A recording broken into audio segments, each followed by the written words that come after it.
is Michelle Benegas. I'm an assistant professor of second language teaching and learning at Hamline University in St. Paul, Minnesota. And I am the faculty lead on the ELM project, which is what we'll be presenting to you today. And I am Amy Stopelstead. I work with Michelle on the ELM project at Hamline University in St. Paul, Minnesota. And we're really excited to have such a phenomenal global representation here. It's so exciting. Absolutely. All right, so the name of our presentation today is the ELM Project, a model to transform instructional practice through ESL teacher leadership. So we're going to talk through our model, and then we'll also start to talk about how this model can work in other spaces. So we want to give you a little bit of backdrop on where we work, which is the state of Minnesota in the United States. Currently, our schools educate 73,000 English learners. And in the last 2 decades, our state has seen a 300% increase in the number of English learners that we serve. So we have a huge demographic shift in our state. Minnesota has more refugees per capita than any other state in the country, and 47% of our foreign-born population in Minnesota entered as a refugee compared to 17% nationwide. So that has implications for teaching in our schools, and it does imply, in our case, that this large refugee population means that we have a larger SLIFE population than other states. SLIFE, of course, being students with limited or interrupted formal education. So one piece of the backdrop here as well is that in 2014, we passed the most comprehensive piece of English learner education in the nation. It's called the Minnesota LEAPS Act. LEAPS stands for Learning English for Academic Proficiency and Success. We were thrilled to pass this legislation, but there were a few gaps in the legislation that we were hoping to fill in, and we tried to do that with this grant. So the ELM project, or the ELM grant, as Michelle said, it stands for English Learners in the Mainstream, and it was really written, and Michelle and a former colleague, Ann Mabbitt, who's a retired professor emeritus from Hamline University, wrote the grant application. And the idea was to sort of fill in those gaps that the legislation didn't cover in its rollout throughout the state of Minnesota. So the focus of the grant is Minnesota. It's a $1.4 million grant that was awarded from the Office of English Language Acquisition at the U.S. Department of Education. And it was written to have sort of 2, what we like to call branches, because we like to have play off the elm tree analogy. But the first branch is about pre-service teachers. So pre-service teachers who are Hamline students are now required to take 2 credits of coursework on working with students who are acquiring English in the general education classroom. They're also covered by the grant to take those 2 credits. So as long as the grant is in play, the students at Hamline who are becoming teachers are able to take that class free of charge, which is a pretty fantastic benefit. When the grant completes its 5-year cycle, which is next year, it'll remain a requirement for licensure at the university, which is also thrilling because it means that we'll have teachers who are better prepared than in past years to work with English learners. We also have the second branch, and that's primarily what we'll focus on today, and that's our work with in-service teachers who are already working in Minnesota K through 12 or kindergarten through 12th grade schools. So we work with them to train them to be teacher leaders, and we're going to tell you about that today. So the mission of the ELM Project is that the ELM Project is an initiative to improve the education of English learners. It seeks to improve preparation for all teachers through a pre-service course and by positioning in-service ESL teachers as site-based experts and teacher coaches. So something that we frequently hear is that well-prepared ESL teachers are just not enough. That the majority of the day that learners you know, when learners are in a classroom, the majority of their day is with a general education teacher who may have little to no preparation to meet the needs of English learners. So this was an initiative to help prepare those general education teachers. So in terms of the reach of the ELM project at Hamlin, it is a 5-year initiative, as I mentioned, that works with urban, suburban, and rural public schools, public charters, and private schools in the state of Minnesota. It is designed to be replicable. In other words, our intent is that the work that we do can be done in other states and in other countries around the world where language learning is taking place and where learners are in a classroom learning content at the same time that they're learning the language that's being used to deliver the content.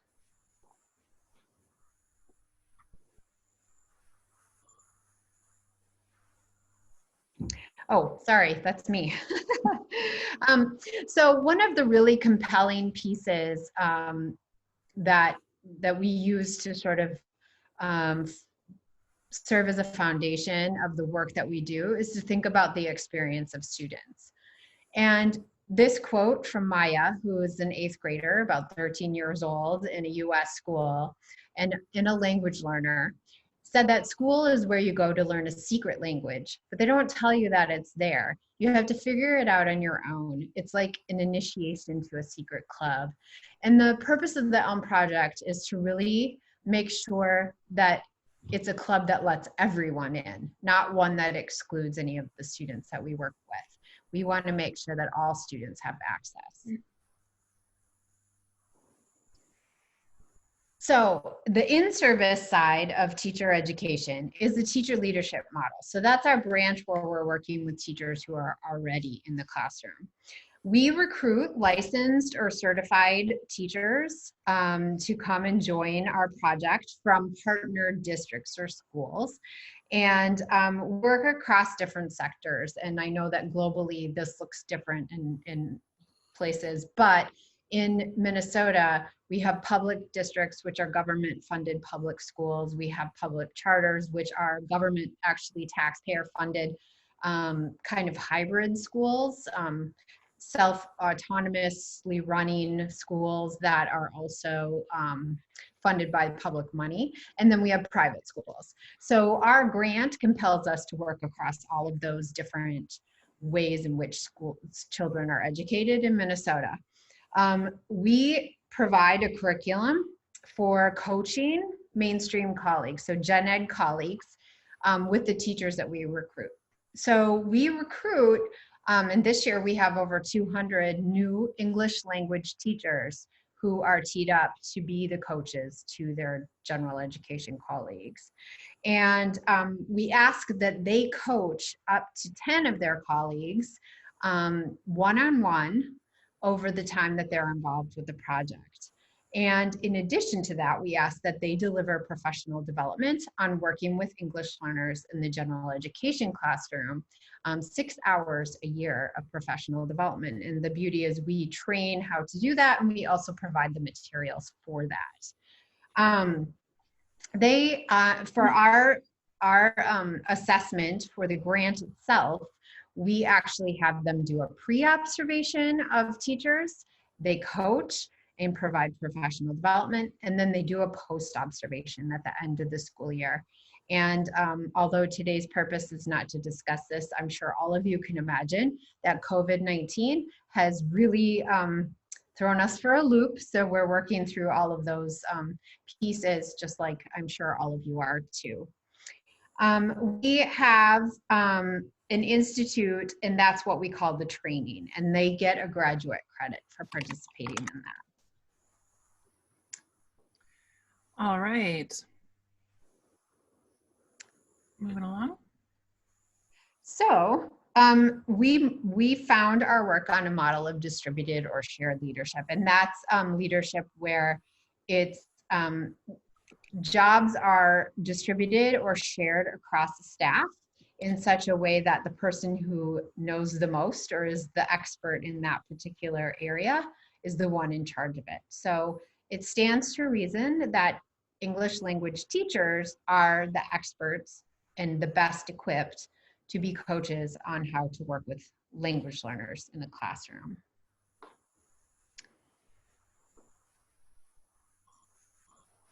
So our leadership foundations, of course, are built on multiple tiers. So the first tier being the distributed or shared leadership.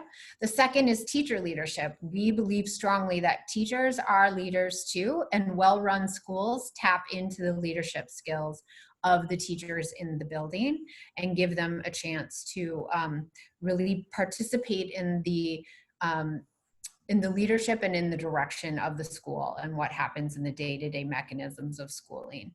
And our ELM coaching project is really one way in which you can enact teacher leadership.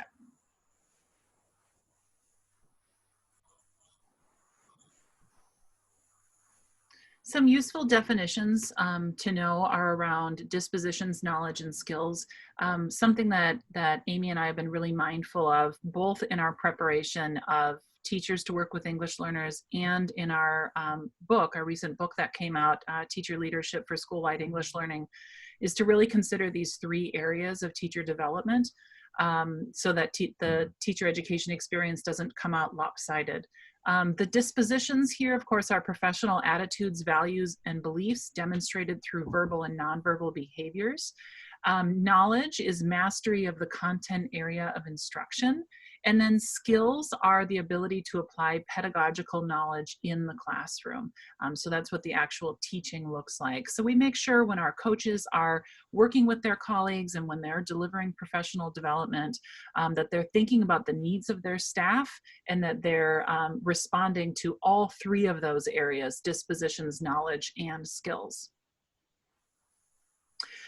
So here you can see, again, our graphic, the making sure that we're in all 3 of those camps. A pretty common critique here amongst teachers is that training can be too much in one area. Training that is too focused on dispositions and maybe doesn't get to skills can leave teachers feeling like they've engaged in meaningful conversations, but they don't know how that can impact their instruction tomorrow. Knowledge, I would say my field of teacher education is famous for being overly heavy in knowledge. So if we focus a lot of time talking about theory and the history of the field, but again, it doesn't get to the how do I do it. And then an over focus on skills. I'm sure that we've all worked with teachers that have said, could you just give me some strategies to apply tomorrow? And we worry that skipping straight to skills implies that you don't have the foundational background set in order to do the work well. All right, so all of the cogs in this machine here, of course, is the ultimate goal is that we're getting to the academic language learners or the English learners. And that, of course, involves mainstream teachers or general education teachers on the ground, doing that work with them, being supported by coaches. And the top cog right there, that's an area that we didn't even think about when we wrote this grant. We didn't consider how critical the role of school administrator buy-in was going to be in our model. And so what we have done, we've shifted, and I know Amy mentioned it previously, is we also train school administrators in distributed leadership so that they can support the teachers in the building in their work. So what is really unique about the ELM project and the coaching that we train English teachers to do is that it's not the kind of coaching where you have, if you all have instructional coaches, where maybe it's part of a job evaluation. It assesses the quality of teaching. This is not an evaluative way of coaching. It's more of co-learning and a way for teachers to work together to improve instruction for language learners. So when we train teachers, one of the first things we do is show them a few different ways that coaching can happen.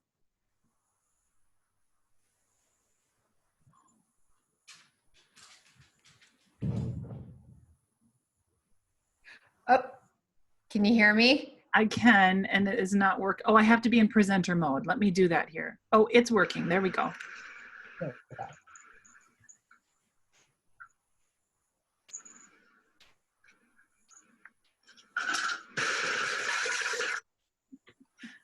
So that's one way to coach, just throw you into the water and have you do the work of teaching without much actual support. Here's another way.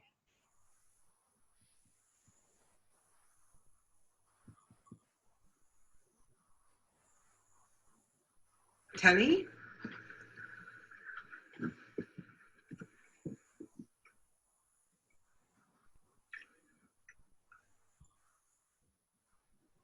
No, let him do it himself.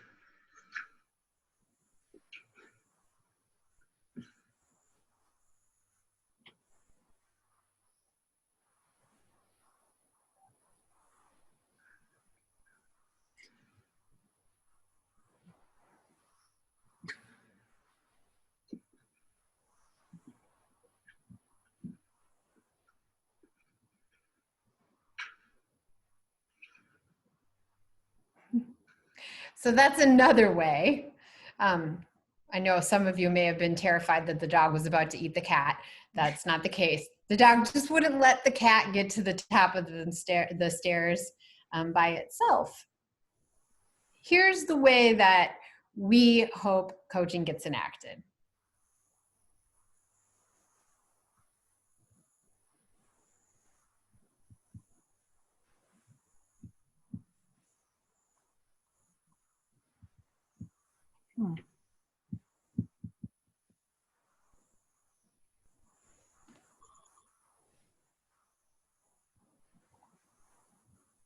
There we go.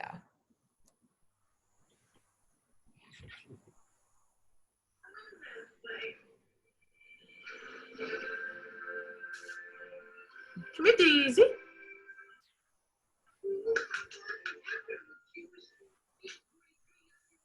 Oh, you almost got it. Oh, it's okay. Come on. Simon will show you. See? Oh. See? Simon, go show her again. Go show her.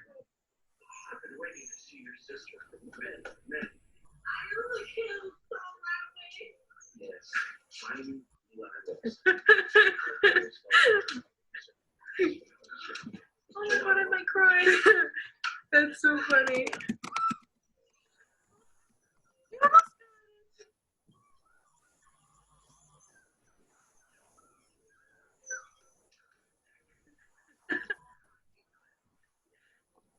on. Daisy.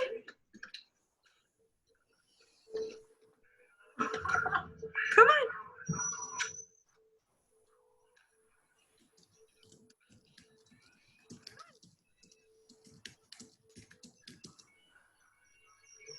Oh, sweetie. Simon's got you. Come on.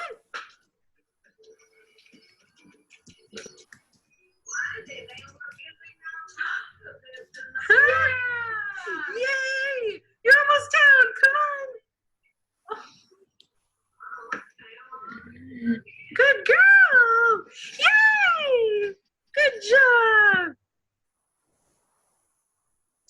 So of course, the coaching style in the last video, and I know, yay! I saw. It's such a charming video. We also should say that we don't consider teachers cats and dogs. We know they're not.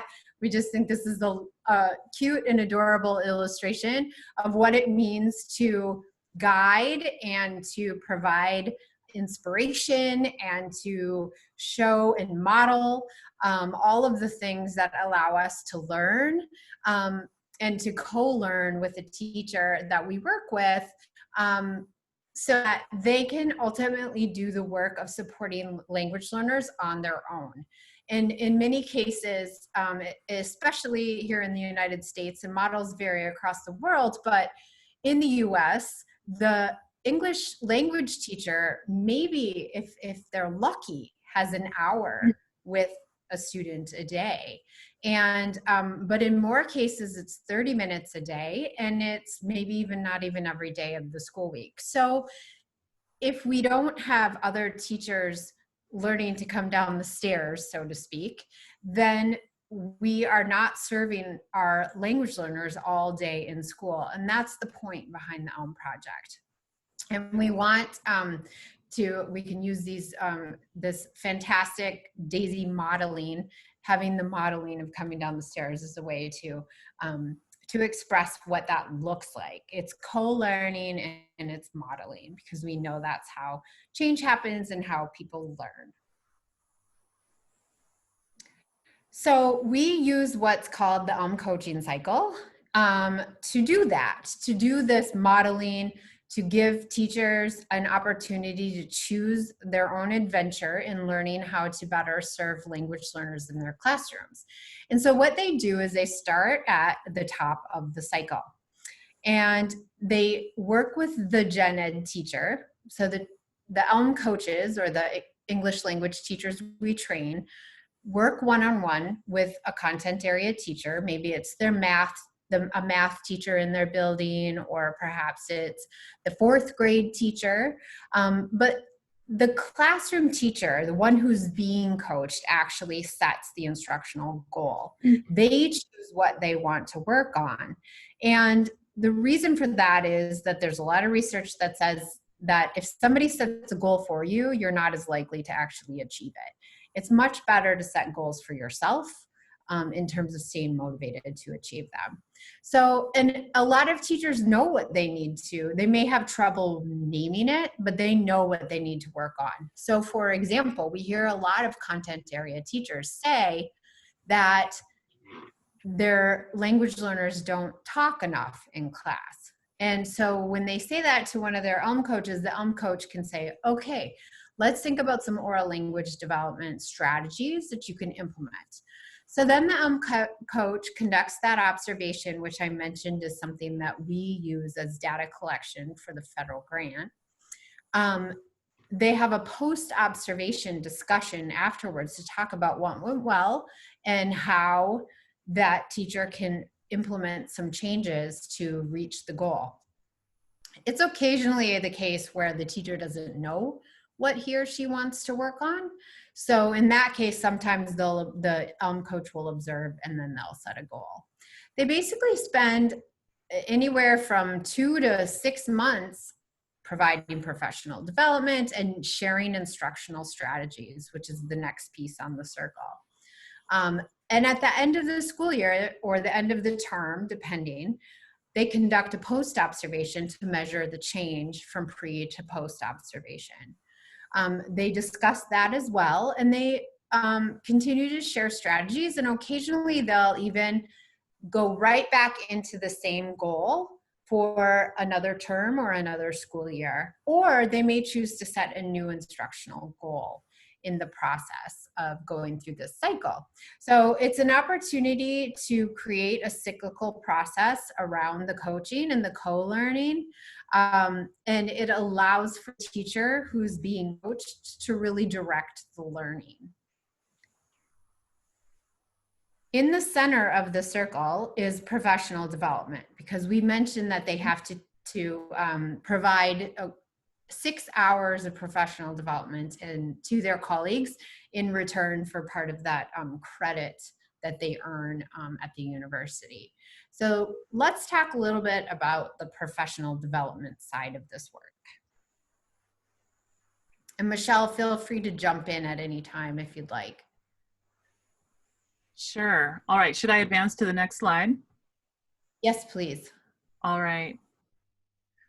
So just a heads up for the group, Amy is going to be leading us through a demonstration of our PD plans. It's a communication simulation, and I will be breaking you into partners. So I've already got that set up, but just wanted to let you know that in just about a minute, you'll be working with a partner on a quick activity. Go ahead, Amy.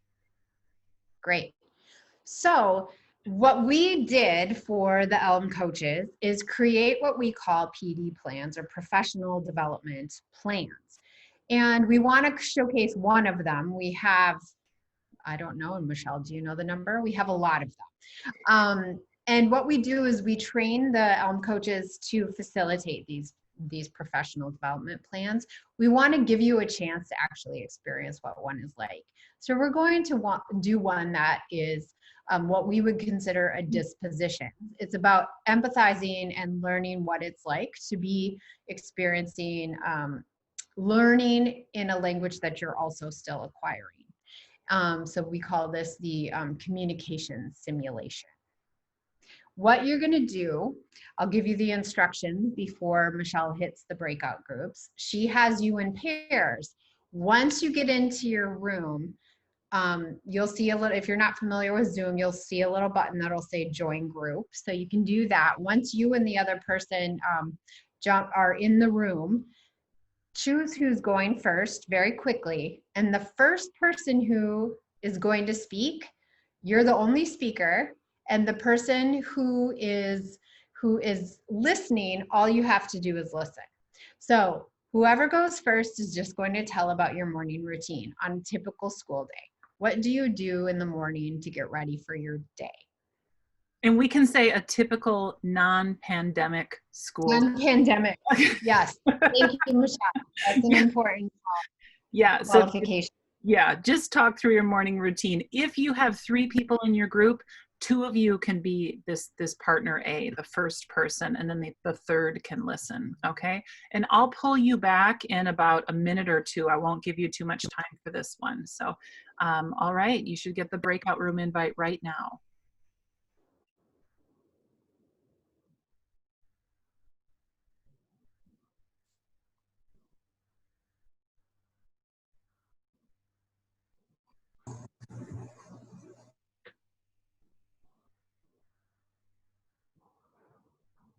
Michelle, Mm-hmm. do you want me to join a breakout room? You don't have to, because you're in a group of 3. It ended up putting you into one.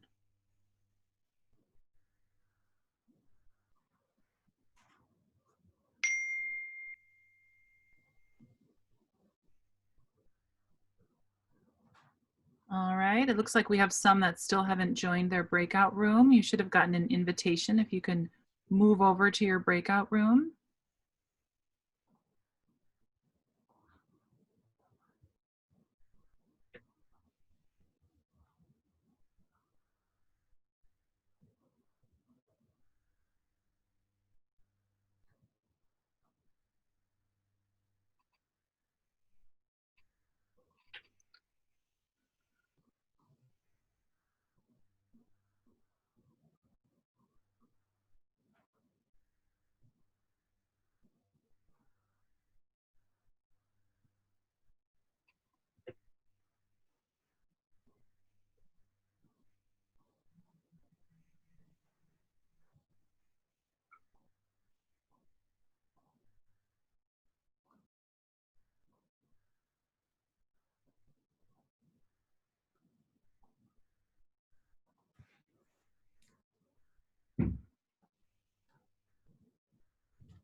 Amy, Mm-hmm. there wasn't anyone in the room, but I might not have gone to the right place. I just followed the invitation. I didn't have anybody with me. Same as here. well. I don't have either, anything in the group. I had the same situation. There was one person there, but I kept saying, "Can you hear me?" It wasn't muted. So, and I could see the person's name. So I don't know, they didn't respond. So, I noticed that a number of people didn't join the room. So here's what I'm going to do. I'm going to do it all over again, but I'm going to make the breakout rooms larger. And I'd just like for you to find any 2 people in the room. So one of you can share your morning routine, and then everybody else listen. I think we have some people who are joining us maybe a little bit, less actively than others. So okay, thank you. I appreciate it. Thanks. yes, I'll do that. Okay, thank you. All right. So for folks who have just joined us, there were a few that ended up in rooms where their partner wasn't communicative. So I'm going to open up some new rooms. They'll be larger this time, and I'm going to ask that one of you be the person that shares your morning routine, and then the others can listen. So you should expect to have 3 or 4 people in your room this time. Here you go.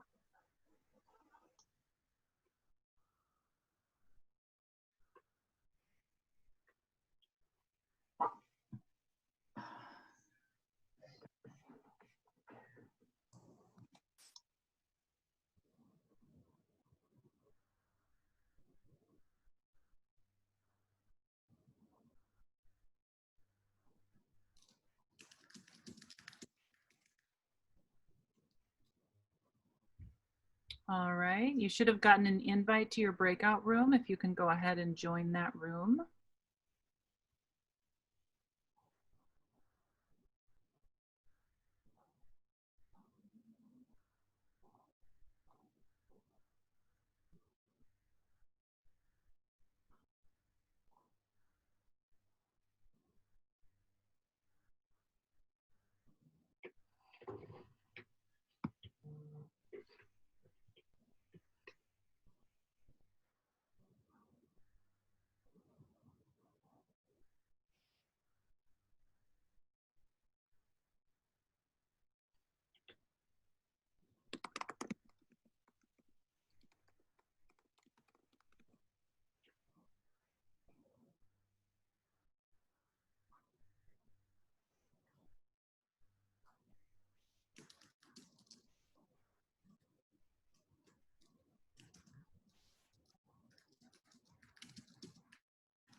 Okay, give everybody a second to come back into the main room, and then I'm going to give you directions for the second half of this activity.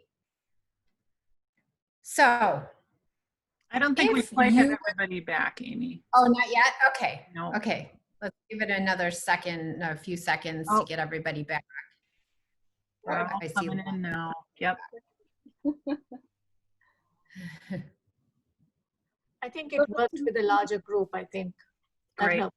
That's good to know. Great. Yeah, we're back. Yeah. All right. Great, Go good. ahead. Okay. Okay. And I don't know So- whether Zoom has this thing where you, when your groups are smaller, Mhm. I mean, groups are larger with smaller number of people. I don't know if there's a glitch because I've attended so many Zooms and it kind of varies every now and then. So Yeah. Sure. Yeah, and this is the large group, which we're really excited about. So I guess that's a good problem to have. So for those of you who shared your morning routine, your job when we break out again into the same groups will just be to listen. In fact, anybody who's not going to take the turn to share their morning routine this second round will just be listening. So when you get into your groups, decide who will be the person to share their morning routine. You'll be given a short period of time, again, just a couple of minutes to do that, except for we have a new rule for how you share your morning routine. And the new rule is this: you cannot use any words to describe your morning routine that contain the letter R. So R like morning, because morning has an R in the middle of it. Or like breakfast, because breakfast has an R in it. Or anything that starts with R or ends with R. So the brave person who volunteers to be the one will share their morning routine without using the letter R, and the rest of you all will listen. All right, go ahead.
Madam, I can't hear you. Madam, I can't hear you.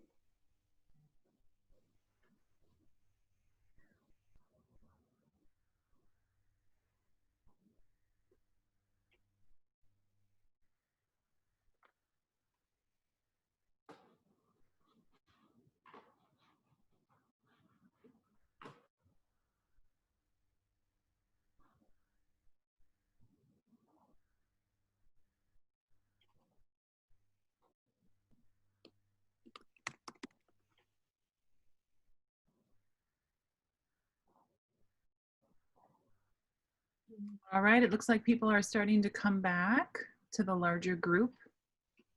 It was a very hard one, but we did it. Yes. Trying to look And you for did it right. vocabulary, other vocabularies, you know, without an R. Absolutely. I absolutely agree. My colleague really tried her best, and I think she really hit the nail. It was pretty good. Great. Well, Teamwork. so as we're waiting for everyone to come back, if you were the first speaker to share your morning routine without any rules around your sharing, could you put just maybe a little bit in the chat box to tell us about that experience?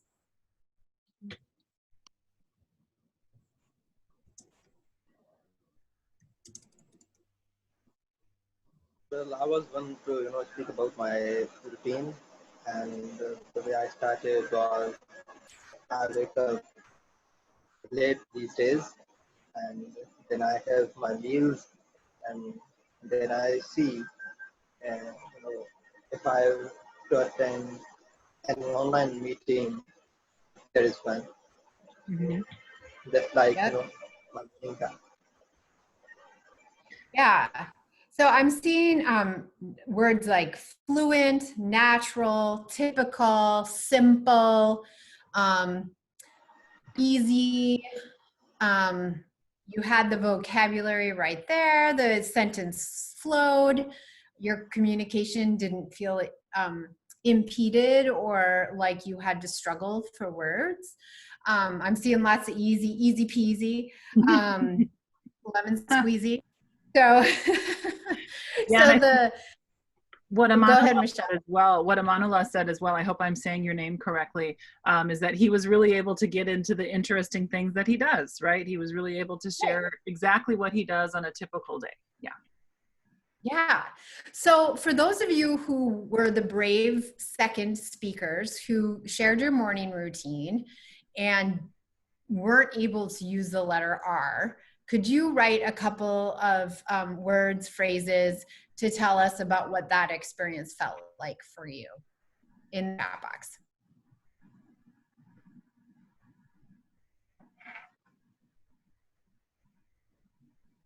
You had to use simpler sentence frames and vocabulary that you're capable of normally. Yep. Think it gave you time to reflect on how you're encouraging oral language proficiency in your own students. That's great. Made you hesitant. You had to pause and think a lot. You circumlocuted. Circumlocuted. I always put the wrong emphasis on that word. Yes, you're using circumlocution to say what you need to say by working around a word with the letter R. It was challenging, bothersome. It would be easier to just write it. You had to be really mindful, careful, and you're talking about something that's familiar. You do this every day, theoretically. So even though the topic is simple, you had to actually use a lot of cognitive power to be able to communicate what you're saying. And I really like that you brought up the fact that you're talking around what you wanted to say So the opposite happened. You didn't get to say anything really in depth probably about what you did. Some people find that language teachers sometimes find this kind of fun. If any of you have played the game Taboo, where you're forbidden to say certain words about a topic, it is a lot like that.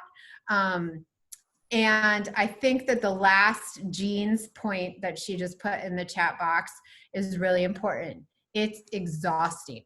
And for our students to do that all day long, it's very tiring.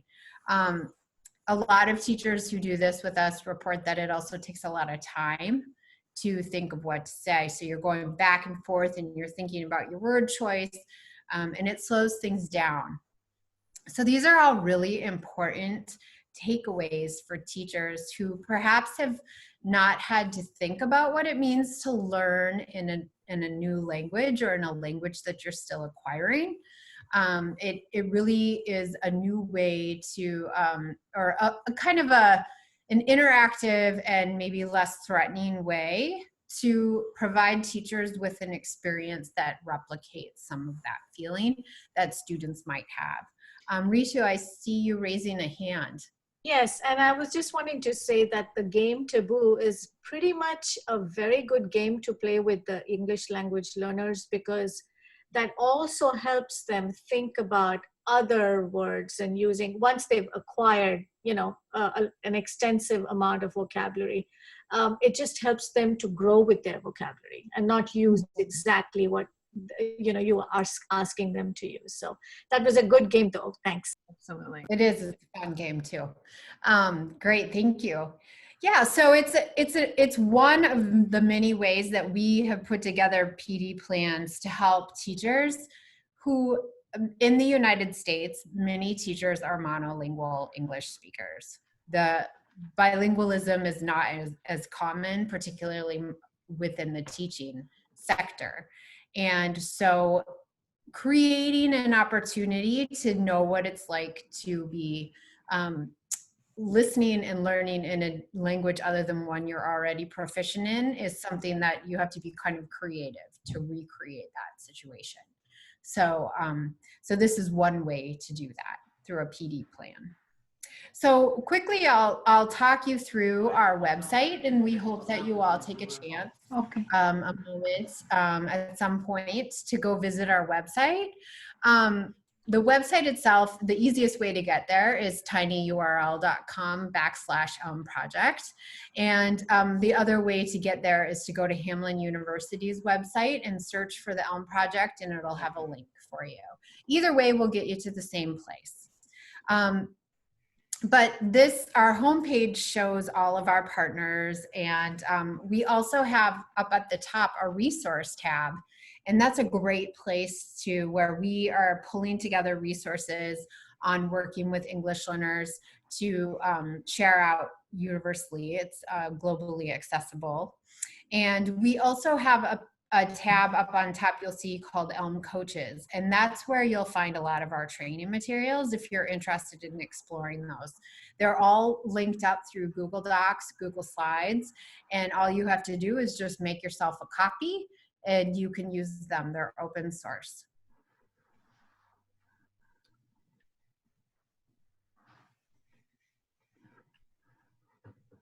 All right. Go ahead. Should we skip the summit, Michelle, or do you want me to quick talk about it? I think I'll just say that we do annually have a conference, and the conference highlights the work of coaches. We really do want to be highlighting the work of teacher leaders. So every year we do have a conference called the ELM Summit to highlight their work. So I want to get to results. We get really excited about, I think, a lot of the empowerment that comes with this and a lot of the student experience that comes with this. And sometimes we lose track of the fact that this is a longitudinal study, the work that we're doing. So I want to share some of the results to date. Let's see. First of all, we've learned about some challenges. One is that teachers are busy with many initiatives. We affectionately call this initiative fatigue. So if teachers are working in a school and they have, 6 different initiatives going on at the same time and they don't know which one they should focus on, it can be hard to roll out something new. It can be hard to get school districts or school administrators to give teachers time to do their work. We know that if teachers don't have allocated time for leadership, they can't engage in the tasks. We've also learned that some ELM coaches are better prepared to do the work than others. Status in the school and previous academic preparation can be an issue. Some ESL teachers do not see themselves as experts. We had some of our coaches saying, well, who am I to coach a colleague? I don't know any more than they do. And when we see that happening, usually there can't be a lot of learning transferred over to the other teacher. So it's really important that our leaders identify as experts in their roles. Some successes are that some coaches are experiencing a shift in their role. We've seen schools change the job of an ESL teacher so that, you know, 0.2 or 0.5 of their job is now leadership and coaching their colleagues. So we've seen districts respond with structural changes to their programming. We have more demand every year to participate in the ELM project than we have capacity. So it's been very popular in our state. The feedback that we've gotten has helped us to refine the work. Of course, it's changed every year, and we have new partners coming forward to work with us every year. So I'll just share about our pre-service course. Frankly, I think this is the less interesting of the two branches, that we have all of our pre-service teachers at Hamlin take a course in best practices for English learners. And the students in that class, if you can see on the slide, overwhelmingly feel better prepared to meet the needs of English learners in their classrooms. We also find that the teacher leaders feel better prepared to be leaders in their buildings after participating in the Institute, which is really encouraging. All right, a keynote to date is that we have similar growth in the areas of language instruction that was demonstrated in year 2's analysis, but the statistical significance could not be shown because of changes that were made to the measurement tool. So we've been fine-tuning our tool, and we have started to see some growth in general education teacher practices after being coached by an ELM coach. So our first finding is that ELM coaches report that facilitating professional development and peer coaching enhances their role and identity as a teacher leader and an English language teaching expert. So I'll share one of these quotes. I had many staff members tell me that the ELM-related PD was one of the best PD sessions they had ever had. It's been great for me to build capacity as a leader and someone who can actually teach an already phenomenal group of teachers. Also, many teachers have let me know that they have actually used a lot of the strategies we've talked about and to great success. So we're seeing a lot of teacher empowerment, which is wonderful. Finding number 2 is that mainstream teachers report that working with an ELM coach benefits instruction for all students, not just English learners. And then one of our teachers said, I think teachers felt like it was going to be an overwhelming thing and overtake everything they're going to be doing. But once they started to see that it could be integrated into their current instruction in such a way that it only benefited the ELs, but also it not only benefit the ELs, but also benefit other students, particularly the struggling students, they saw the benefit of implementation. Finding number 3 is ELM coaches report that ELs experience more continuity of academic language instruction throughout the school day as a result of ELM coaching and PD. One teacher said, the teachers felt like with designing some of these more in-depth activities and some assessments related to those activities, that the students were able to participate more in oral discussions with classmates, which helped them access the content more. And I think the next quote is really important as well. A teacher says, I can see that my students are having an easier time transferring knowledge from one space to another, because if their classroom teachers are incorporating these pieces into their content learning when they get separate language instruction, whether or not it's on the same topic, they're able to see that there's a connection as opposed to what has typically happened.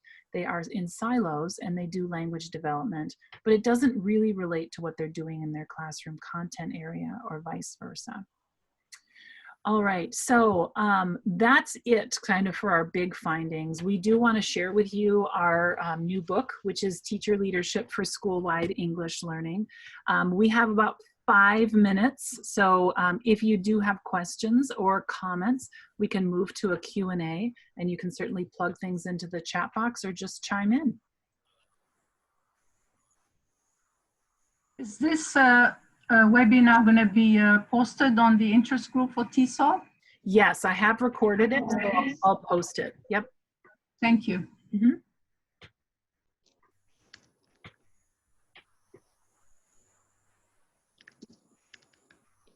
So, Michelle, then the book is available through TESOL. It's a TESOL published book. Correct. Yeah. If you go to TESOL Press's website, Okay. you can pick up the book there.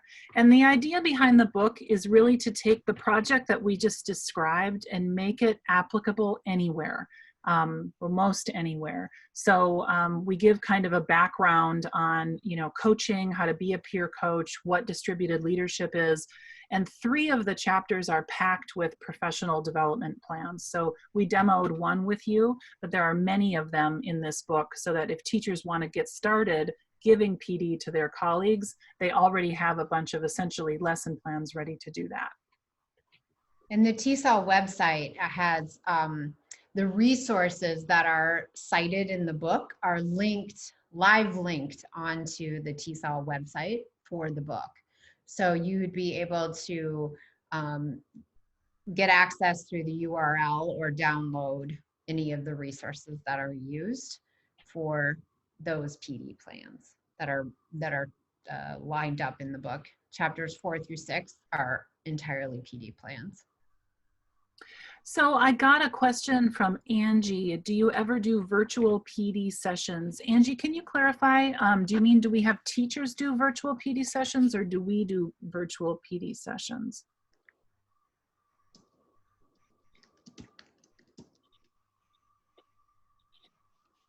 You all are doing them for others. So we are actually in conversation with TESOL Press right now to potentially do that. So I'm thrilled to hear that there's excitement around that. We have done that privately as consultants for school districts, but I think that is probably something that we'll do with TESOL Press.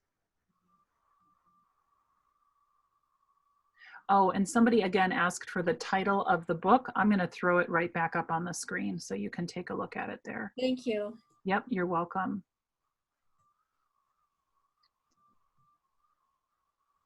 All right. Any other questions or comments before we wrap up? I thought this was wonderful. Thank you so much. Thank you, Jean. Thank you. Very good. I love the hands-on idea. Thank you. Ritu, you asked about how many languages. Geez, we're a very diverse immigrant group. I don't even know how many languages we have. It's a high number. I I thought mean, about it because in Fort Worth we have a very huge number of diverse population, especially refugee students. So I'm just curious to know, just to do a comparative. Mm-hmm. well, so I know that Minneapolis and St. Paul Public Schools are the 2 large urban districts here in Minnesota. And at any given time, depending on what year you're looking at, there are anywhere between 60 to 80 languages spoken by the students who are in the district. So, Yeah. And many of those students are also multilingual. So they maybe speak multiple languages of those languages. So. Right. Because that's what I thought. I think the United Nations distributes to America a certain amount of refugee population, and then it's distributed over Minneapolis, Texas, California, and that's how they spread it out. So I was just wondering. Thank you.